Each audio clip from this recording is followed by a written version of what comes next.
তোর মাল লেগা মায়া লাগে রে, অনেক বুঝাইছিলাম যাইস না পপি পস্তাবি, অনেক বুঝাইছিলাম শুনলো না। আজকে তোর মা পায়ের উপরে পা তুইলা খাই।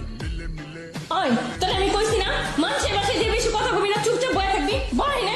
পোলার উপরে জিদ দেয়স না রে পপি, দোষ তোর না, দোষ তো তোর। সবই উপরওয়ালার খেলা। কি খেলা দেখাইলা রে মাওলা, দিল খুশ। হ্যাঁ মা, হ্যাঁ খালা আইছে তো, হ্যাঁ কাম করতেছে। পাইলা কই এই খালা রে? জীবনের প্রথম মা, একটা ভালো কাম করছো তুমি। ঠিক আছে মা, তাহলে পরে কথা কই রে। বাবা সকাল থেকে কিছু খাইছস? আহারে, তোর লেগে আরো বেশি আফসোস লাগে আমার। 4 বছর আগে তোর মা যদি ভুল সিদ্ধান্ত না লইতো, আজকে তুই রাজপুত্রের মতো থাকতি। সকালবেলা উঠতি, ডাইনিং টেবিলে বইতি, দেখতি গরম গরম পাউরুটি, সামনে জেলি, বাটার, 10 পদের ফল, ইংলিশ মিডিয়াম স্কুলে পড়তি। অবশ্য তোর দোষ না, সবই নসিব, কিচ্ছু করার নাই। তোর আব্বা কি করে রে?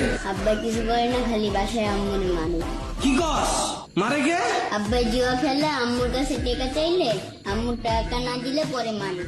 আহারে পপি, কি করলি রে পপি? 3 বছর ধরে তোর লাগে সম্পর্ক করলাম, কোনোদিন গায়ে হাত তুললাম না। এই রাত 12টা বাজে তুই ফুচকা খাইতে চাইছস।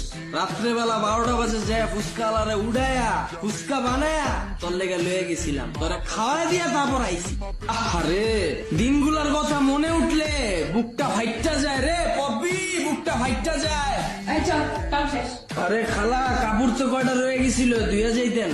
আপনার আম্মা আমার এক কামের কথা কইছে, যেদিন ঘর ঝাড়ু দিব ওদিন ঘরে ঝাড়ু দিব, আবার যেদিন কাপড় দিব ওদিন কাপড় দিব, অন্য কোনো কাম করতে পারবো না। আরে মায়ে তো গেছে দেশে, কাপড়টি ধুইব কেটা? এটা কি আমি জানি? আম্মা বেতন কত ধরছে? 800। ঠিক আছে, এই মাসে আমি আরো 800 বাড়াই দিব। এই মাসে 2 কাম কর, আম্মা দেশের তাইলে পরে 1 কাম করিস। কালকেতে কাপড় পাউডার দিয়ে ভিজিয়ে রাখবেন। আমি এক বাসায় কাম করি না, আমার আরো 10 বাসায় কাম করা লাগে, বুঝছেন? তোর মায় 10 বাসায় কাম কইরা 10,000 টাকাও পায় না। আর এই আমারে 3 বছর আগে 10,000 টাকার চাকরি করে দীক্ষা ছাইরা গেছিল। নসিব আসলেই একটা জিনিস রে, কারে কোন কই লয়ে যায় কি দেখায় কেউ কইতে পারি না। তুই কই থাকস রে? ফলপট্টি বস্তিতে। কি কস? বস্তিতে থাকস? বৃষ্টি পড়ে না? বৃষ্টি এলে পানি পরে আম্মু বদনা দিয়ে রাখি। আহারে পপি, কি করলি রে পপি? ইস রে, এসির বাতাস থুইয়া তুই বস্তিতে ঢুকছস বদনা লয়া। 4 বছর আগে আমার রুচি এত খারাপ আছিল, যদি ওই সময় বুঝতাম কচু গাছের লগে গলায় দড়ি দিতাম, কেমনে ভালোবাসলাম এই কামের বেডি রে। আহারে পপি রে পপি। আমি আপনার বাসায় কাম করবো না। এই চলো।